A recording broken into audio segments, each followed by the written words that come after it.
Morning, everybody. I think I know how you're doing, but I'll ask anyway. How you doing, Sammy? United People's TV here on a Wednesday. It's the international break, and we've got 10 days to stew on what happened against Liverpool, and there has been plenty of stewing over the first couple of days. The extremes of being a Manchester United fan return again. That's what I put down as the sort of the little tagline for today's show, because I want to speak about Ten Hag. I want to speak about another change that's happened behind the scenes.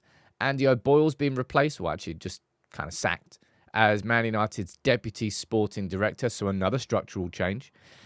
Not too surprising. I'm kind of surprised he stayed for that long. Anyway, we'll speak about that a little bit later in the show. I want to speak through the Casemiro nonsense that I'm seeing. Oh, yeah. Casemiro's had a crap game. Oh, yeah. Man United are just going to loan him out to Turkey and then leave our midfield with about 3 midfielders. That makes perfect sense. But it makes a good headline. We'll talk about that. And I want to speak about what seemingly feels like the knives being out for Erik Ten Hag. And I'm not just talking about among the press. I'm talking about fans that supposedly, a few games ago, gave him his full support. And now, the wind has changed direction. And now, let's have a full conversation about Thomas Tuchel replacing him. That's what we need to do. Fantastic news. Well done. Anyway, it pisses me off more than it should do, really, because I spend so much of my day and my life talking about United. So anyway, who's here from the mod and the member gangs? Have a quick look. Vicky, good morning to you. And Josh, you're there too. Carl, you're there as well. T, I saw you at the start of the show. JC, good morning to you, buddy. Darren, we've got Thomas, Stephanie, Gren. We've got Ankush, Foxy, and on Facebook. Let's get a few of you from Facebook as well. Didn't say any Facebook shout-outs yesterday. Ramalingan, good morning to you. Matt Frost, Thander, we've got Gaz Edwards, Stephen Lawrence, Trevor, and let's get one more. That's me. We've got Mark Fossey. Good morning to all of you. Look, I want to speak about extremes. I've got the other extreme as well. Walter saying, chill, good things take time. That's not the conversation that you have in the third season. And that I completely understand. It's probably fueling. Anyway, I'll get into the show. We'll speak about it. I want to speak about this first, right? I saw this going around yesterday. This is Ivan Toney arriving in Saudi. It made me laugh. Start banging the table, Tony.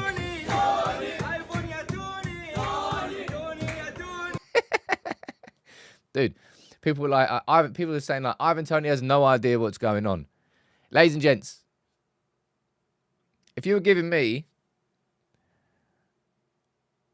400 grand a week after tax, rising to 500 grand a week after tax, there wouldn't be many things that I wouldn't do. Sure, to be a couple of things, all right? But I would dance to Eddie's song, I would sing to Eddie's song, and I would stand there with a smile on my face. Although, interestingly enough, you know when Jordan Henderson tried to come back to the UK after his move failed, and then he ended up going to Ajax.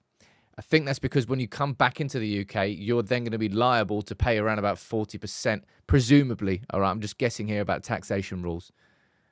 But it might be tax-free out there, but when you come back in, if you've earned it over the last X amount of time, you're going to have to pay tax anyway. Anyway, Ivan Toney's like, what have I done? No, man, he's not at all. Ivan Toney's like, I've made a choice, and I'm going to earn that monies. Anyway, Toney. Ivan Toney. Just made me laugh. Anyway, one of you's going to be putting any money on himself out in Saudi Arabia. I saw this yesterday as well. Someone down there saying, would you wear a Liverpool shirt? I had to wear kids' Liverpool pajamas on my stag do. Like I had a front and back wedgie for like 7 hours. It wasn't fun. So apparently I would. But I had no choice there. It was a stag. Right, so this news yesterday came out. Cole Palmer, Ollie Watkins, Phil Foden, all dropping out of England's squad. And I'm sitting there going, where's my news that Kobbie Mainoo has dropped out? Please give me the news that Kobbie Mainoo has pulled out of the England squad. He needs a break, man. And I'm so... right? You see this. On the one hand, you can look at this as a positive. Kobbie Mainoo intercepting the ball, brilliant. But in my opinion, it's reflective of Kobbie Mainoo doing way too much in this team. Kobbie Mainoo shouldn't have as many interceptions as Prime and N'Golo Kante at Chelsea. Far from it. It goes to show you that instead of just focusing, in my opinion, on what Kobbie Mainoo is best at, with the ball at his feet, in pressure situations, the deft touches, finding spaces, finding teammates, and being a threat in midfielder. Kind of an all-round midfielder, sure. But I don't want him to be having the same sort of interceptions as Prime and N'Golo Kante.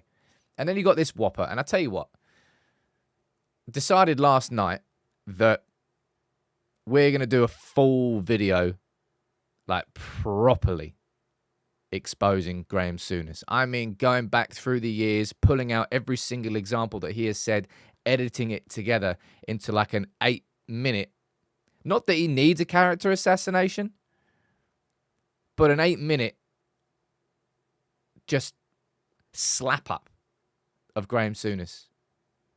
Because I've been annoyed at him a fair amount of time over the years. So I know there are many things I can pull out about his comments on Mainoo or Pogba or anything else in between. But I'm going to look forward to doing that. So that's one of the videos that we're going to be bringing back. I've done it. I've done this previously, but not to the level and the quality that will come out on this one, because shotgun's getting loaded, I'll tell you that.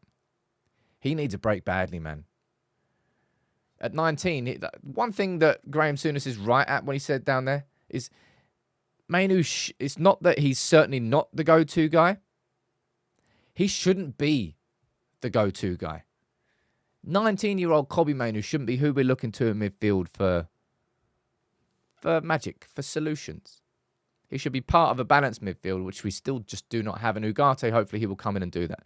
But fingers crossed you'll see news tomorrow, maybe, that Kobbie Mainoo's pulled out of the England squad too, because he could really do with a little bit of rest over this international break. Now let's jump into the news and the main part of the news. I'm scratching my head, okay, because I'm just seeing this nonsense flying around Casemiro. Ooh, Galatasaray are in talks with United over a 1-year loan deal for Casemiro. And of course, people are jumping on it. And of course, people are saying, oh, wait, brilliant. Yeah, great news. Yeah, get him out. Yeah, great. Okay, right. So you want to leave our midfield options as Collier, Ugarte, Eriksen, and Mainoo? I think. Is that it? Might be missing someone. And Bruno's a little bit further forward. Mount's a little bit further forward. But as much as I'm frustrated, and as much as I completely agree that this is... last season should have been the last season of Casemiro. And Man United wanted that to be the case, but we couldn't find anybody. But we're not exactly flush for options in midfield. We need to use Casemiro differently.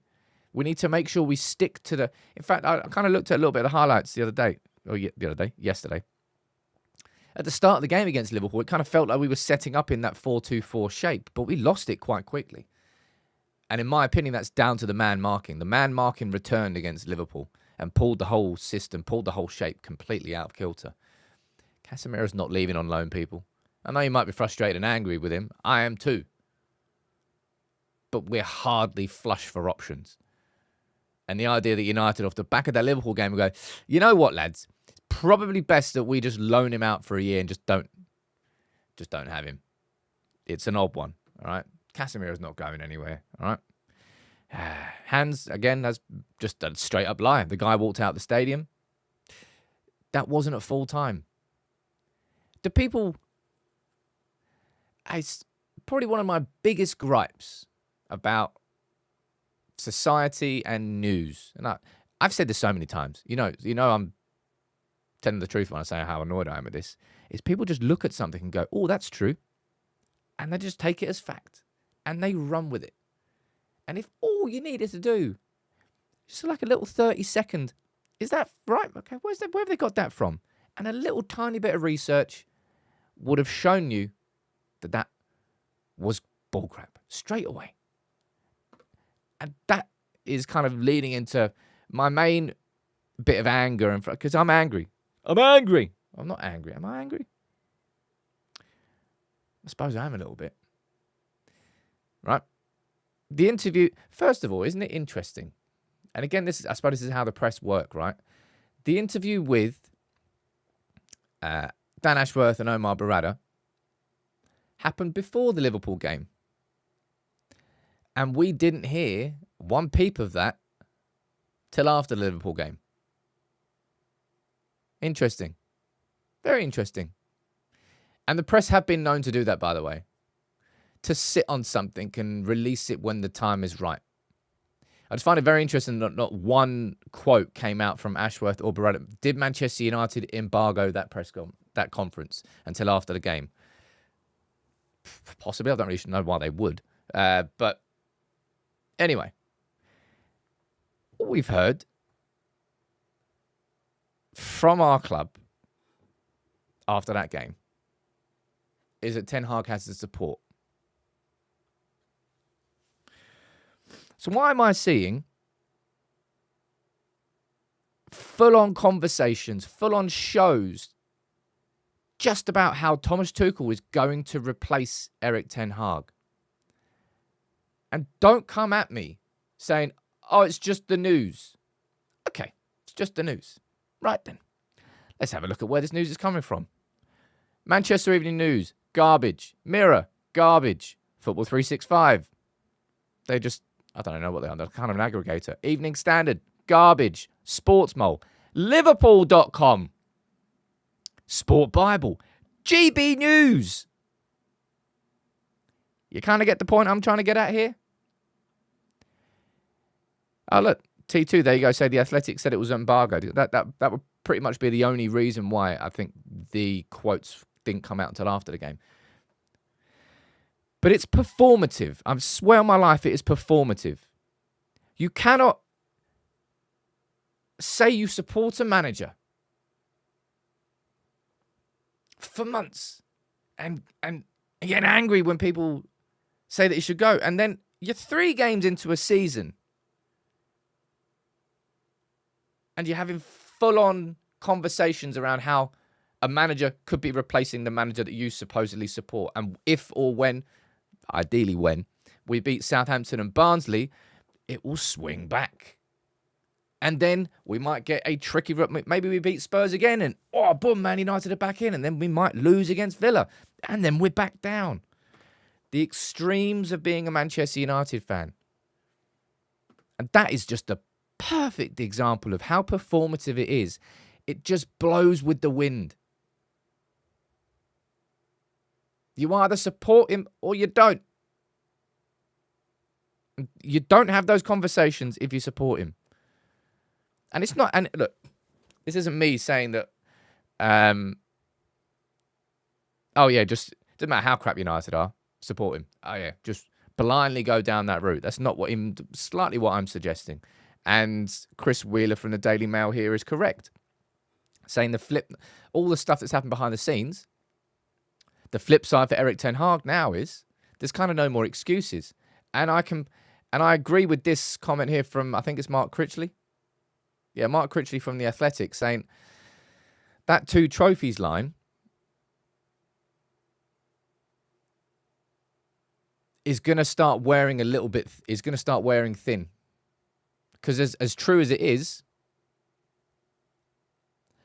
it'll be very Mourinho-esque if Ten Hag just kind of holds on to that line and sort of ignores the elephants in the room and ignores the problems that we're seeing with the team and just keeps talking about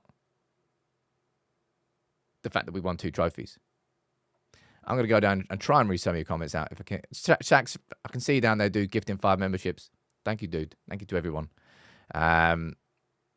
Ross, this isn't what I'm saying, right? Like, I'm not saying that our fans have got zero respect for patience, okay? Because it is the 3rd year, right? So we go back over there. That's the photo I need. It is the 3rd year. And there is an expectation that comes with that. But it's one thing being frustrated and angry with your manager. I am. It's another thing dedicating an entire show to having a conversation about Tuchel replacing him as a manager. Don't give me, it's just covering the news. You do not have to cover it. It is a conscious choice to keep stirring the pot. And I don't care if people come at me over this. I know I'm correct.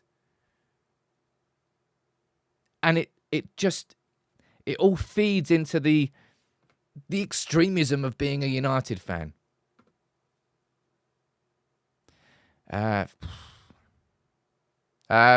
Harry, you saying, Sam, you wanted to back him with a new contract? Don't put words in my mouth, Harry. I didn't say that. I said that it feels like at this point in time, Erik, INEOS have kind of got to make a decision whether they back him or they don't back him. And it feels like because of they've kept him in, that a new contract would be the most logical step. They decided just to extend the contract by 1 year, which I think suits all parties. It suits United. It gave him the extra year. It took that question away. It gives us a way out without it being massively expensive if it doesn't work. They could have given a new contract, but they decided not to. Akash, you just sent a super chat, dude. Thank you very much. Let me read this out. Barada and Ashworth are trying to control the narrative here. Ten Hag will be under severe pressure internally. I want Erik Ten Hag to stop talking about cup wins in the past. The Premier League's a holy grail. It's just, if we beat Southampton and it's convincing, it's a celebration, boom, bang, yeah, great. We rotate against Barnsley, boom, we have a great win, yeah, great there. And we turn up like we can turn up against Spurs at Old Trafford, boom, 3 wins in a row, and then all of a sudden you lose against Villa, and then boom, everything comes crashing down again.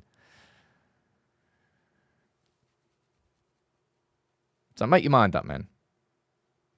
And maybe some fans have, by the way, completely made their mind up on Erik Ten Hag last season. They don't want him as manager, and this is only just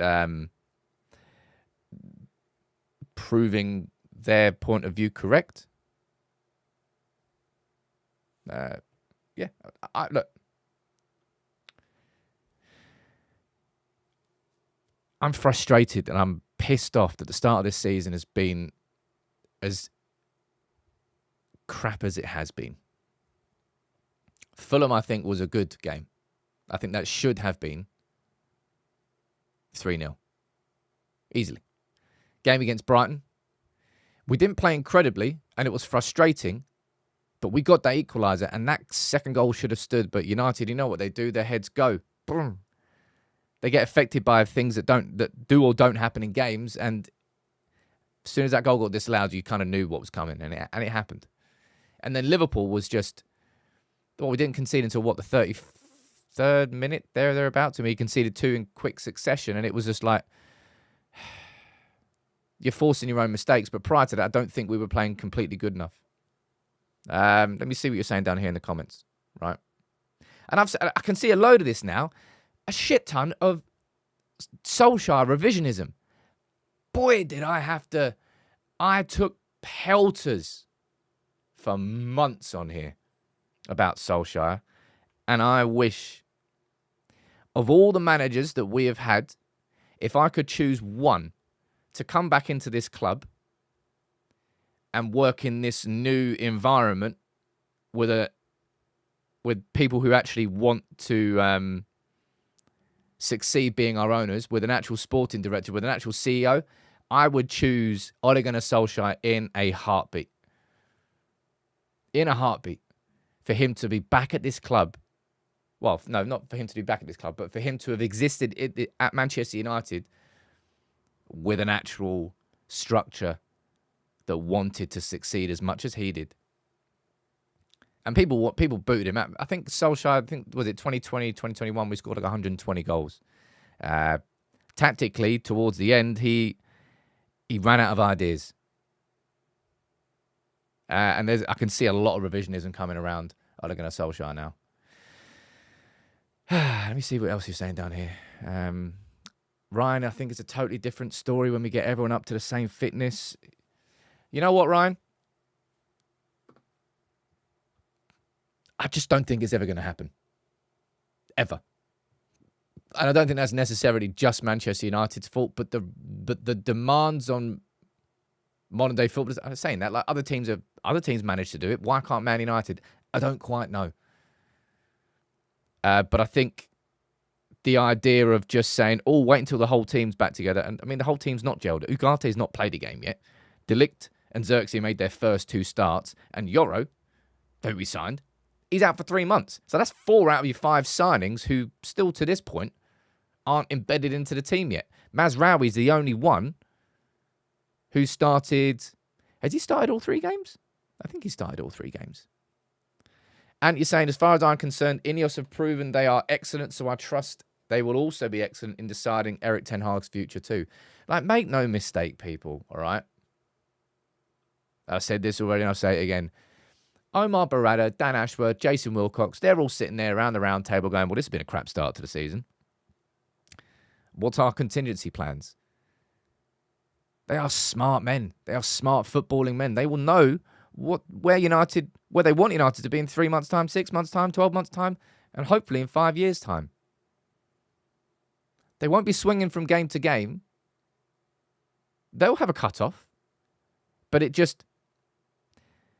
frustrates me so much that if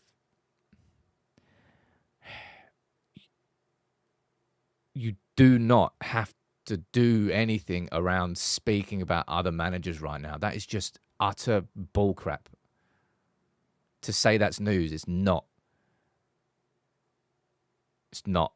And it frustrates me because then it just feeds into the fan base. Completely feeds into it. And it's sort of this self-destructive circle. The extremism of being a United fan. What are we saying down here? INEOS would have planned for every single scenario. Of course they would have. I don't think any, even the biggest cynic wouldn't have predicted that was going to happen against Liverpool. Even the biggest cynic of all of us wouldn't have expected a humiliation. Not in Arne Slot's 3rd game as Liverpool manager. Not at Old Trafford. Sure, we might get beaten. Fine. That can happen in the biggest games. But the humiliation levels, that's what hurt Erik Ten Hag the most. All right? And that's why these lines are going to start wearing thin very quickly. As correct as they are, and this is... I did my Ten Hag 2.0 at the start of the season, didn't I? And I said that there's certain things that we have to see. And the progression of the control of games, for me, was, I think, the biggest measure for Erik Ten Hag. That's what United fans need to see. They need to see us building up and building out from the back. Controlled. And actual quality. Because like we had the ball so much in our own third against Liverpool, but they kind of didn't know what to do. Liverpool's pressing shape just completely stopped us. I'm going to go down and read some of your comments here. Or else you're saying Ollie was right about... Oh, no. You're taking the message away. I don't know what that was. Why did you give 2 seasons for Rashford after he performed well in 1 season? He should have been sold by now. That's a comment there from Javier. Look, I'll speak about Rashford later in the show. Had a big bid come in for Marcus Rashford this summer, I think Manchester United would have entertained it. Personal opinion. But one didn't. And we'll speak about Rashford a little bit later. Mitra is saying, I've seen some people pushing the narrative of countdown before he gets himself sacked. I think it injects negativity onto the team and fans, which starts a negative feedback loop. Erik Ten Hag is... He can make things easier for himself. I think he's... That response to the journalist, he basically, he called out a journalist and then the journalist kind of threw a lot back at him. And Ten Hag was quite dismissive of it. A lot of it was pretty fair and accurate. I mean, he doesn't help himself in press conferences. I think that will go some way to keeping fans on side. But ultimately, it's the performances on the pitch, isn't it? And Southampton, coming back from an international break against a newly promoted team away from home, where they're going to have to win their home games to stay up, and they know they're playing a bruised United team. It's a tricky one. It really is a tricky one. JC, dude. Thank you for gifting 50 memberships down there, man. I can't even press. Get some elevator music. I can't even put the elevator music on right now. The frustration is real. But dude, to everybody who continues to just join in the conversations here today, I hope that's one thing that you always get from these live shows. Look, I might not agree with you. You might not agree with me. But I do try and read as many opinions as possible, and I don't try and just completely dismiss them out of the hand. Even if I don't agree with them, I'll try and explain why I don't. What else are you saying down here? Lots of you are talking about Marcus Rashford. But let's talk about one thing that's happened and one thing that's changed here overnight. Well, not overnight, but one thing that we found out about yesterday from David Ornstein is that Andy O'Boyle is going to be leaving the club. Let's quickly read what the article says and then let's have a quick discussion, right? Man United are expected to make more changes to their senior football leadership structure, with Andy O'Boyle set to leave. He joined, doesn't really matter how he joined. Subsequent to his departure, O'Boyle assumed greater responsibility. At the time, United were waiting for Barada, Wilcox and Ashworth and Vavell. O'Boyle was heavily involved in the recent summer transfer window. But basically what this is Manchester United streamlining. Prior to Barada coming in on the 13th of July, I think it was, Ashworth coming in on the 1st of July, Wilcox came in before the end of the season, and Chris Vavell was the extra one we didn't expect, who came in randomly at some point in July. Andy O'Boyle was brought in by John Murtough to be his deputy football director. This is just another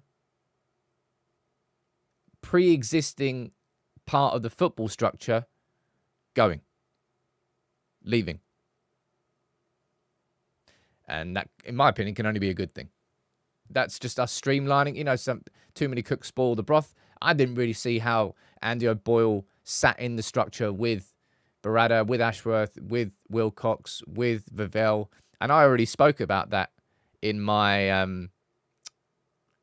when I did my full structure video. I questioned what was going to be going on with Andy O'Boyle. It seems like INEOS were doing the same questions, and he's been let go, right? So I think that's another good thing.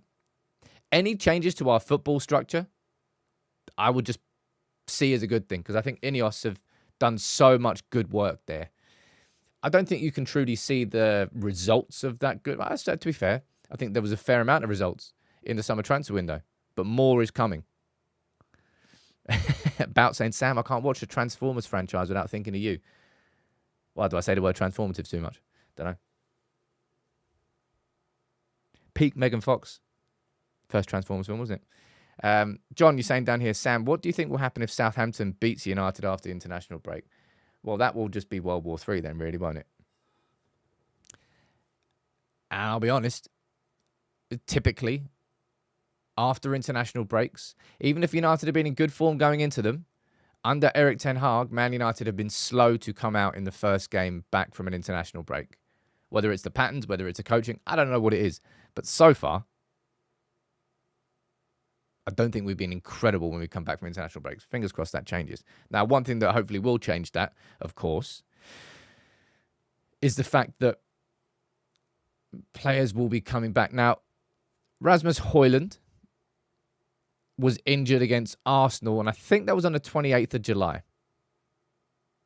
So fingers crossed he'll be... They said 6 weeks at the time, didn't they? So at some point in mid-September, we should probably see Højlund coming back in. And we need him. Ugarte should be fit to start his first game against Southampton. There's going to be a massive amount of expectation on it, but in times like these, look, and again, this is what people are saying about, Erik Ten Hag can sacking himself, right? When Erik Ten Hag in his first season had that struggle, we're playing out from the back, and we dropped the system in the next 4 games against Liverpool, Arsenal, Southampton, and Leicester, and we won all 4 of them. And we started playing it a bit more long. Erik Ten Hag against Southampton sod it against Barnsley. And certainly against Spurs and Villa. Play with 2 in the middle. And just be really strict on it. Keep Ugarte there alongside a partner. Ugarte and Mainu operating mainly just like 20 yards in front of their defence or 20 yards away from the opposition's box. In that space in the pitch is where I want Mainu to operate, and I want Ugarte to stand in front of the defence. He's going to bring a lot to what we need. It's not to say that it solves our problems, because it doesn't. No individual here, ladies and gents, solves our problems. I think you know that by now. No player coming back from injury makes everything better. It's a collective thing. Someone's saying Rob Dawson's reporting there's something in the Galatasaray stuff. Mate, there's no way at all, in the slightest, that Casemiro is going to be going to Turkey. I'll eat my word if it does, but I would put a pretty decent amount of money in the fact it won't. Reese is saying Shaw, Højlund, Yoro, Ugarte, these are all very important players that will turn our season around. We need to keep our players fit. That's our main issue. Well, I'll repeat that last season, repeat that probably season before.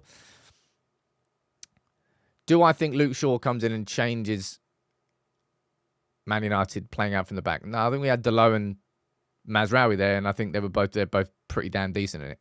So don't think that would have made a massive difference. Højlund would certainly have made a difference up front. Yoro, I thought De Ligt had a very good game, and I thought Martinez was good as well. Kind of a bit sketchy with some of his passes. Ugarte and Højlund would make the differences. I agree down there with Kagotso. We need Mainu further up the pitch. Absolutely, we need him further up the pitch. It's frustrating. But saying that, right now, no one's better at receiving the ball from the defenders than Kobbie Mainoo. No one is better at carrying the ball up the pitch than Kobbie Mainoo. No, Kobbie Mainoo is like the best option in like 2 or 3 different positions in midfield. And that's the issue.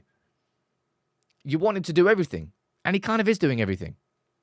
So Ugarte has to take that one away from him. Ugarte, become the player who is the best at this club at receiving the ball from defenders, turning, and finding a teammate. If you take that away from Kobbie Mainoo,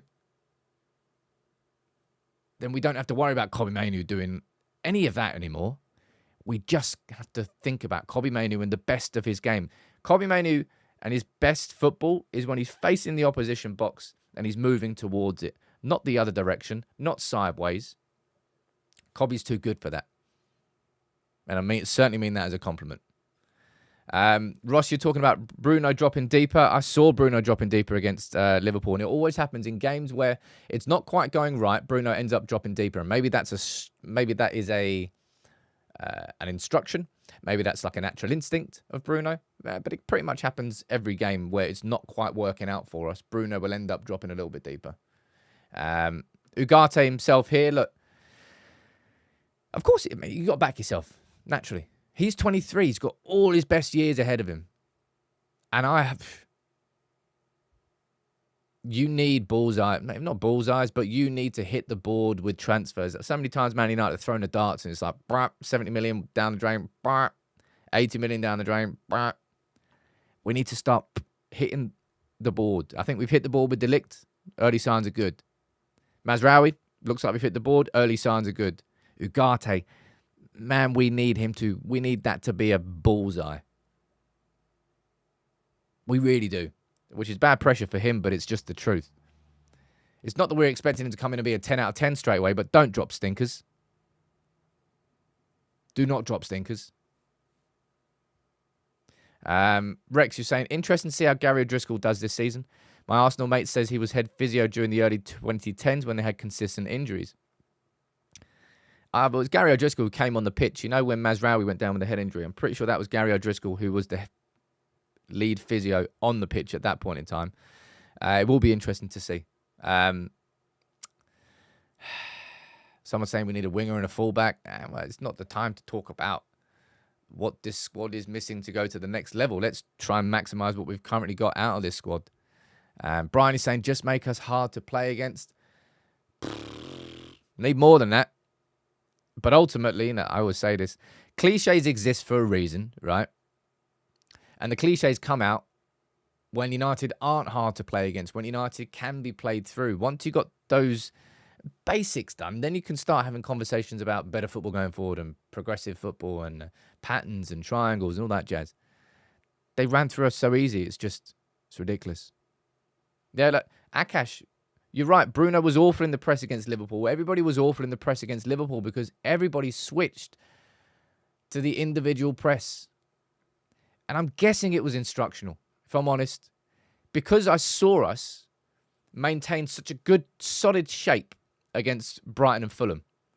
It wasn't perfect football, but we maintained the shape. If you looked at the average positions after those games and you compare it to the Liverpool games, I know what I'd see, and it will be completely different. You held the front four quite well. When somebody went up, they all went up together. When somebody dropped back, they all dropped back together. And keeping that same shape, if you're pressing or if you're holding back, that's what makes you hard to play through. That's what Liverpool did against us and why we struggled so hard to play out from the back with the ball. But as soon as you reach a position where one player starts to press on his own and the others don't do it, you just pick apart because there's always a gap. Always a gap. I'm guessing that was instructional. And that's the man, I'm telling you, at the core of the majority of Manchester United's problems is that man marking system. Because it knackers your whole team. B, it pulls your whole team apart, so there's no shape. So as soon as a team tries to play through you, you're completely out of shape. And then when you get the ball back, your teammates aren't where you think they're going to be because they've just been pressing an absolute ton. And you don't know what to do. The man marking is the, in my opinion, at the core of our problems. Could probably even do a video on that. Yeah, Mason Mount, I know we missed him off the ball, but it's not just about energy levels. It's about like decision making. Pressing is just as much about knowing when to press and knowing when not to press, as much as it is about energy levels and desire and all that jazz. It's actually knowing when to press and knowing when not to press. Yeah. Let's move on to the next talking point. In fact, I'll speak about this one now because so many of you want to speak about him. Right. Sheikh, you're asking whether I think Ugarte will play the next game. Yeah, I think he absolutely will, and I think he absolutely should. I think he'll be fit. Dan, with the press, it's not just about intensity at all. It's about decision making. It's about knowing when to press and knowing when to stay in shape. Because if you just press intensely, the opposition knows, well, wait a little minute, there'll be a gap. And Marcus Rashford, I think, actually some of his off-the-ball work has been it's only been better this season than it was last season. But what is it that's making fans go after Rashford so angrily? Is it the product of the continuation of last season? Because there was an audible sort of frustration towards Marcus Rashford against Liverpool. Audible. I could hear it. And when Garnacho went off instead of Rashford, despite the fact that in the game, Marcus Rashford created two absolutely clear-cut opportunities for Joshua Zirkzee. And I like Zirkzee's movement, and I'll speak about Zirkzee next. I personally think with Rashford, probably the core of the frustration for United fans is Rashford at his best, at his peak, would just square up to a defender and just knock it past him, drop of the shoulder, and would just glide past a player with ease.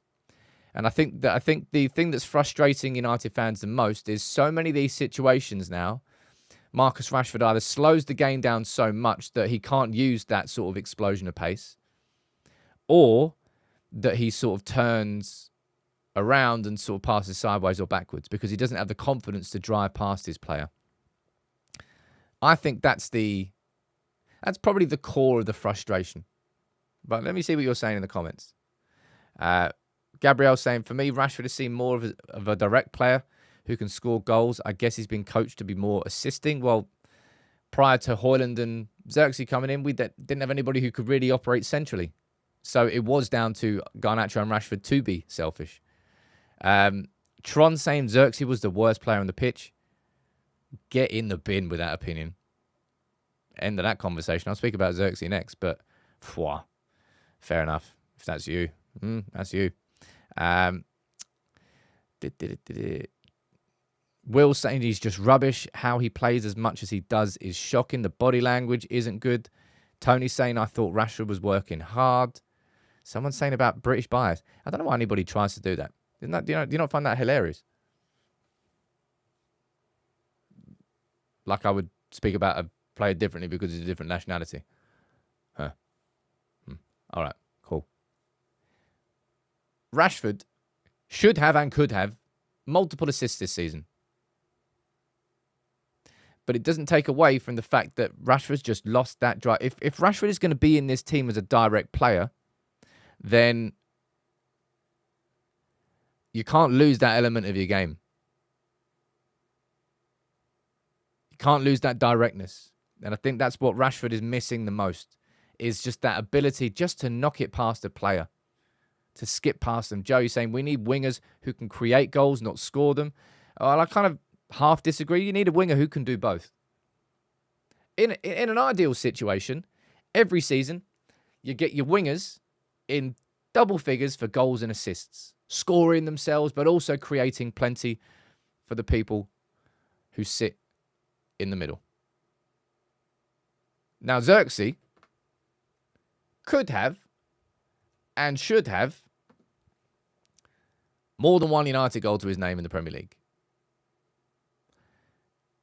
The chance where he had a shot from on his right foot, there was a smart enough save from Alisson. That was the toughest of the... No, it wasn't the toughest of the three chances. That was a decent chance, but it wasn't that good. The one where I think he should have scored was when the ball was floated by Rashford and he got his full head on it, had a big leap on it. It's just that he went too central with the header. And then probably the toughest of the three chances was the ball that was floated by Rashford right to the back stick, and he got his foot on it. However, in the exact same way that I wasn't even slightly worried about Rasmus Højlund when he went on a long period of not scoring in the Premier League. He didn't score for 3 months, didn't score until Villa, I think. Scored in the Champions League, but not in the Premier League. And so many people were gunning for him. Højlund isn't that guy. Man United have wasted money. This and that and this and that. Zirkzee's positioning is more important to me than finishing every chance right now. And he's got into those positions. And by the way, that finish against Fulham was filth. It was a great finish. So much better than I thought it was in real time. I thought it was like a duffed finish. Zirkzee will come good. But remember this as well, ladies and gents. And right now, because we're not scoring enough goals, the frustration's real with Zirkzee. I do not expect Zirkzee to get more than 15 goals in all competitions this year. Zirkzee's not a full-on centre-forward. He said it himself. He's a 9.5. He's somebody who has the abilities in the number 10 role, but also if you need him to, he can finish. But he won't ever be your... Rasmus Højlund, in my opinion, is more of a centre-forward than Joshua Zirkzee is. And I think we're going to... And I might be wrong on this, so we'll find out. But I think we're going to be seeing that being developed into Højlund when he's fit and ready. From Ruud van Nistelrooy, I think he's going to try and turn him into more of a box presence. Now, Højlund has a lot to his game. He can hold up the play. He can run into the channels. So I'm not saying get rid of those elements of his game.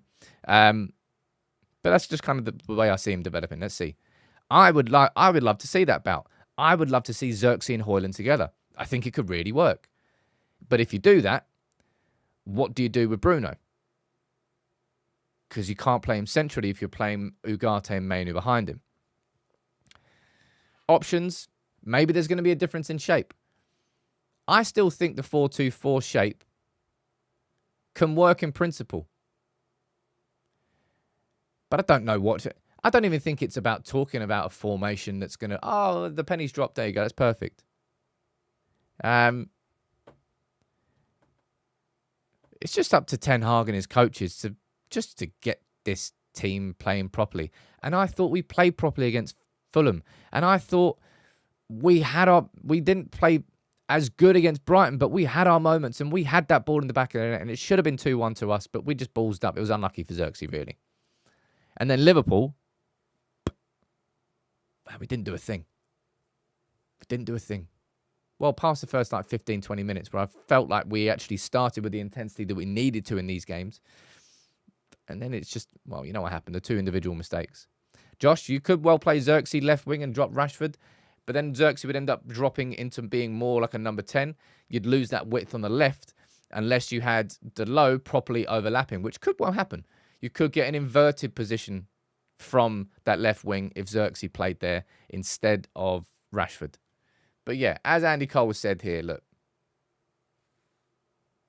Or no, you can listen to Tron down there and then let's absolutely write him off already. Let's boot him out of the squad and let's just go and sign someone else until you get pissed off with that person after 3 games. And then you say he's crap too. And then you boot him out. In the same way last season, you would have booted Højlund out of the squad because he didn't score in his first 3 games, although he did score in his first game against Brighton, which should have stood. You get the point I'm trying to make here. And it kind of all boils down to the requirements for instant gratification among fans now, in certain respects. I don't think the instant gratification argument has got anything to do with the fact that it's Ten Hag's 3rd year, all right? But expecting a striker to come in and score in every single goal, every single game, immediately, like, why is he not doing what Erling Haaland is doing? I imagine that's probably what some people suggest. I'm not worried about Zirkzee at the moment. He's getting into the right positions. He scored on his debut, and it was a winner in front of the Stretford end. He's already got that. He's already got the relief from that. So someone getting down there getting angry. What is a 9.5? What has happened to football? No wonder his goal return isn't good. What's hard to understand about it? A centre forward typically won't have the greatest of touches. Might be a clinical finisher. But Zirkzee is somebody who can finish, but also has the ability to play with the back to goal. He's just a bit more technical than your average centre forward. Does that take away from his finishing ability? Maybe.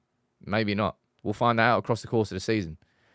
But boy, man, it's, as I said, and I've written down there, the extremes of being a United fan.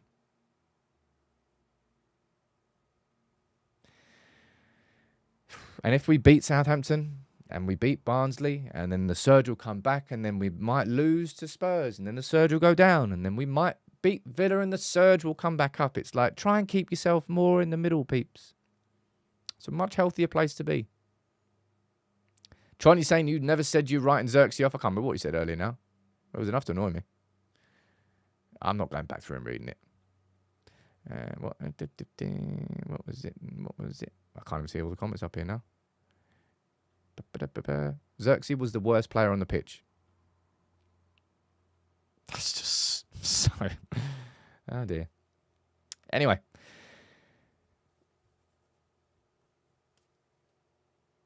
Man, United fans are frustrated. And understandably so, by the way. But yeah. I don't care what you say about frustration. I don't care what you say about anything that's going on. But to try and hold and have an entire conversation about how Thomas Tuchel might replace you, that's not reacting to news when you can just ignore it. You can just ignore it and it will go quiet. But if you don't ignore it and you give it volume, it gets louder and louder and louder. I suppose this is what you need to do when you've got to do 3 shows a day. Right. I'm going to wrap that up. Today at lunchtime, I'm going to be doing the video that I wanted to do a couple of days ago, but you know what? Things happened. I'm going to do my full transfer window review, looking at each position, giving it a rating out of 10 how United overall. Tomorrow, which I think you'd enjoy. Maybe you won't enjoy. It depends on your disposition. I'm going to be doing a full squad review, looking at the starting 11 and the second player in each position, and sometimes even the third, and then ranking where the strengths and the weaknesses are. All right, and then we're going to have a little sort of mini documentary on Ahmad coming out this week. Thank you all for tuning in. I'm sorry if I'm aggy today, but yeah, I spend a lot of time trying to help United fans navigate the news and navigate what's going on and try and stay as much on a level playing field as possible. And if there's something else that's that is a complete opposite, it directly affects what we're trying to do here. Okay, but JC, thank you for gifting memberships. All of you, please go into Discord. All right, maybe a safer place to be than here. All right, I'll see you tomorrow morning. Fingers crossed there's some good news over the next day. I don't know what it would be. Something.